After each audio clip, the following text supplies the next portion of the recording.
MLA Amjad బాషా, mayor Suresh బాబులు పేర్కొన్నారు. ఈ సందర్భంగా చెమ్మియాపేటలోని పాఠశాలలో వికలాంగులకు ట్రైసైకిళ్లను వారు పంపిణీ చేశారు.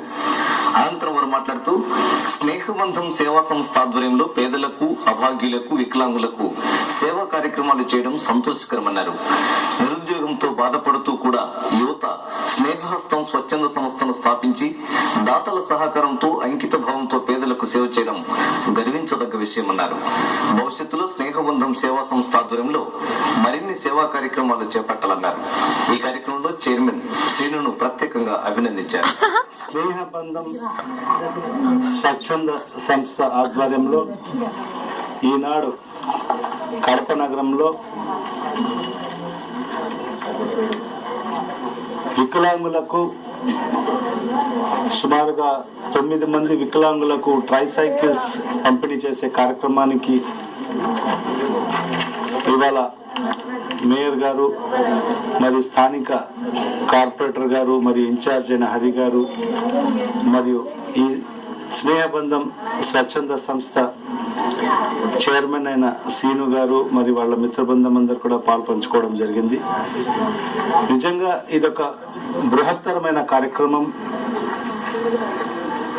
స్నేహబంధం స్వచ్ఛంద సంస్థ 2011లో ఏర్పాటు చేసి మన కడప నగరంలో ఎన్నో సేవా కార్యక్రమాలు అందిస్తూ పేద ప్రజలకు అందరికి కూడా ఈ సంస్థ ముందుకు వెళ్ళడం జరుగుతుంది. దాంట్లో భాగంగానే ఇవాళ సుమారుగా 9 మంది వికలాంగులను గుర్తించి వాళ్ళకందరికి కూడా ట్రైసైకిల్స్ పంపిణీ చేసే కార్యక్రమం ఈరోజు చేయడం జరిగింది. నేను మనస్ఫూర్తిగా అభినందిస్తున్నాను సీను గారికి మరియు వాళ్ళ మిత్రబృందానికి. నిజంగా వాళ్ళందరూ కూడా యువకులు, నిరుద్యోగులు ఉన్నా కూడా ఒక స్వచ్ఛంద సేవ ఏర్పాటు చేసి దాతల సహాయ సహకారాలతో ఎన్నో సేవా కార్యక్రమాలు మన కడప నగరంలో చేయడం జరుగుతుంది. నేను ఆ భగవంతు ఒక మంచి కార్యక్రమంలో పాల్గొన్నాం. స్నేహబంధం అనే స్వచ్ఛంద సంస్థ ఈరోజు మనం చూస్తున్నాం. వేల కోట్లు డబ్బు సంపాదించే వ్యక్తులు మంచి హృదయంతో సాయం చేయాలని మనసత్వం లేని వాళ్ళు ఈరోజు ఉన్నారు. కొద్దిమంది అయితే ఏదో స్వచ్ఛంద సంస్థకు డబ్బు ఇస్తే మాకు ఇన్కమ్ ట్యాక్స్ ఎగ్జంప్షన్ వస్తుందని చెప్పేసి ప్రవర్తన చేసే వ్యాపారస్తులను చూస్తున్నాం.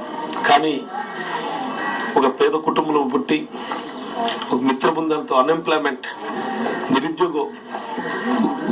నిరుద్యోగ యువకులు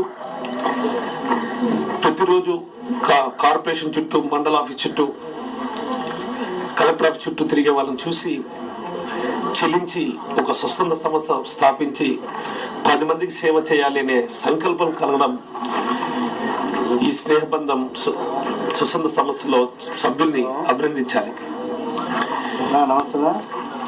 ఈరోజు నగరంలో చెట్లు నాటే కార్యక్రమమే కాదు, ఎన్నో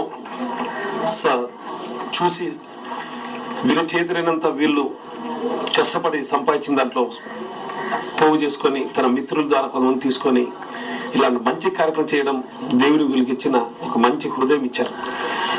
ఈరోజు ప్రతి ఒక్కరూ ఈ స్నేహబంధం స్వచ్ఛంద సంస్థను చూసి నేర్చుకొని 10 మందికి సాయం చేయాలనే సంకల్పం ప్రతి ఒక్కరికి కలగాలని నేను కోరుకుంటున్నా. ఈరోజు 9 మందిని ట్రైసైకిల్స్ ఇచ్చి ఈరోజు ఆదుకోవడం అనేది ఒక మహాభాగ్యం. అలాంటి కార్యక్రమం నేను ఈరోజు పాల్గొన్నందుకు నేను ఎంతో సంతోషంగా, భవిష్యత్తులో వీళ్ళు ఇంకా ఎన్నో మంచి కార్యక్రమం చేయాలని, వారికి మనం చేదోడు వాదోడుగా ఉండాలని జిల్లా వాసులు ప్రతి ఒక్కరికి ఈ స్వచ్ఛంద సంస్థను గుర్తించి వాళ్ళు చేసే కార్యక్రమం ప్రతి ఒక్కరూ సహకరించాలని మనస్ఫూర్తిగా కోరుకుంటున్నాం. జిల్లాలో